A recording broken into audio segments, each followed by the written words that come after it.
Try to have a swing, good soul. I just got through watching Bill Maher finally explain in a different way that I've been explaining about how schools are a fraud at the higher education levels. Just continuing the grade school method of regurgitation.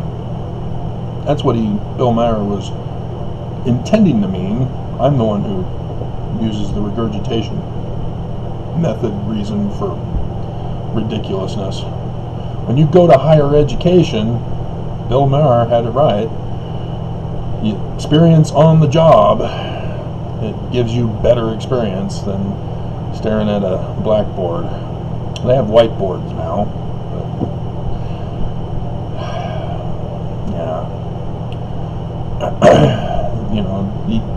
You don't regurgitate once you've gotten the basics understood.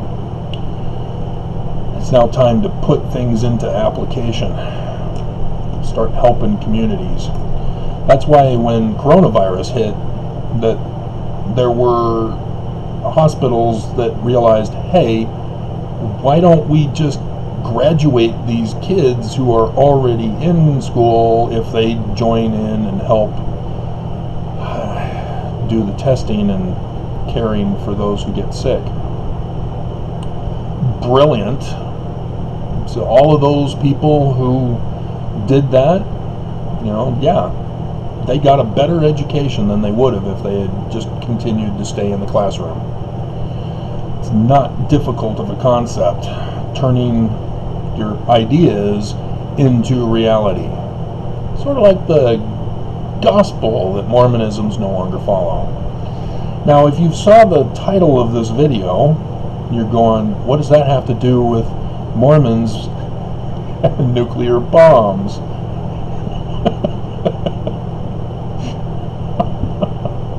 We're getting to it. I gotta do an intro to warm up the crowd. I don't have a script. I'm here all week. And it was Heber J. Grant that we got to go back in time to. And the more I learn about Heber J. Grant, dear God, he was a demon in competition with Brigham Young. Because Brigham Young, after assassinating Joseph Smith, usurping his organization, and kidnapping all his sex slaves to the Salt Lake Valley, murdered the indigenous people of the Utah Valley, established the fort down in southern Utah to protect against retaliation for the assassinations, and which eventually led to the Mountain Meadows Massacre on 9/11. But Brigham Young purposely blamed Joseph Smith for all the evils, sins, and crimes that Brigham Young then justified. Oh, Brigham Young was doing it in secret. This is what this is what Joseph Smith was doing in secret. This is what Joseph Smith intended to do. He told us in a secret meeting that he was going to make me the leader of the church, and so on and so forth. And so in 1923, after the government had shut down the church with the Edmunds-Tucker Act, as Brigham Young fought back by chasing out all the judges that the United States put in, and the governors that the United States put in, the United States had enough and shut them down. Enough of their crimes, enough of their insurrection, enough of their treason. Utah was now a territory of the United States, and they needed to act like it. So the United States shut down the church. And after doing that, Utah was then able to become a state in the Union, rather than be in the Utah Territory, which included a larger swath of land. And still the church still practiced all their crimes in secret. Lorenzo Snow started the protection racket of tithing, and then Heber J. Grant, as he was allowed to reincorporate the church. But obviously the United States does not allow for the criminal enterprise that used to be the church. And so Heber J. Grant wisely outwardly claimed, oh, no, we're not implementing any of that. We're now going to be a Christian religion. Evangelical, particularly the one they patterned it after. And he also incorporated the American Mafia administrative system, which had already been in place with Brigham Young, changing it from Joseph Smith's administrative process and succession. The concept of having a boss with a counselor, the church already had that structure with the first president and 2 counselors, but then Brigham Young had changed it for succession to go to the president of the Quorum of the 12, and that was made official in the Articles of Incorporation in 1923. The president of the Quorum of the 12 is comparable to the underboss of the Mafia at that time. And so the lieutenants are the 12 apostles, and then the soldiers are the 70, and pretty much all of the rest of the Melchizedek priesthood in the Mafia crime boss that is the Church of Jesus Christ of Latter-day Saints. And so, yes, those who are putting the thumbs down, YouTube employees that are giving me grief and attacking me when I'm the one being attacked, and all those, my bishop, even my dad, they're all soldiers for the church in this criminal enterprise, as they all conspired to silence me and follow the orders to assassinate me. And as you can tell, they're not very good soldiers. Except for the cowards online who think that they can hide and put thumbs down, and they'll show me only what YouTube allows, with those putting thumbs down to prevent others from seeing my video, if they're still doing that stunt.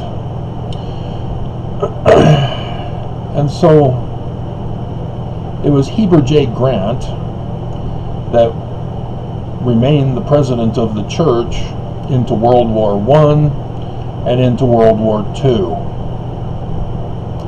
America declared war after Pearl Harbor, and in April 1942, in the General Conference, there was read the first presidency's official statement regarding war, in particular World War II, even though they incorporated much of what they included in the statement for World War I. And from that, we get the statement, the saints are part of the body politic and must loyally obey those in authority over them. There is no that.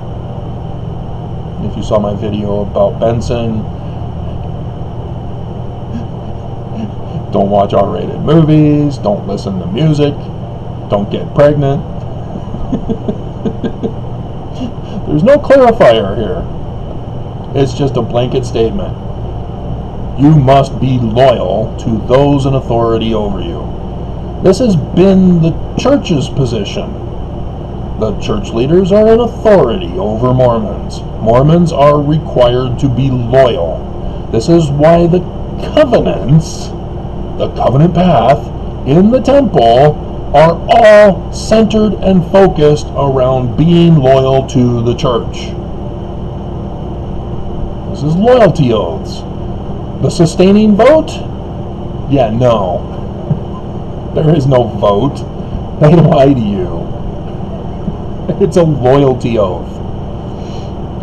They violated Joseph Smith's manner of succession. They now make it so that Mormons must obey whoever is in charge. And this Nazi tactic, sure enough, was what helped the church embrace Hitler and Nazi Germany. Because that's what they're referring to here. German Mormons must give loyalty to Hitler. And so America is not happy with this. There was sort of a thing with Japanese internment camps. Utah had one of them. It still exists to this day. I don't know why they call it internment camps. They're concentration camps. Except that ours didn't have the gas chambers. At least I hope not. Our government did other tactics, using plutonium to test on humans. And the point of the video, on July 16th, 1945, the first nuclear bomb was detonated on the Earth. Its location was here in America, in New Mexico, and its target was to see the effects on Mormons before they went and used it on the Japanese for Hiroshima and Nagasaki, which took place on the 6th and the 9th of August, 1945. So Japan was not the first. Mormons were the first targeted for nuclear explosion, for nuclear holocaust. And why? Because the church supported the Nazis. Moroni and the swastika, in case you want to read more about how the church punished German Mormons who helped Jews. There's even YouTube videos on it. Moroni and the swastika.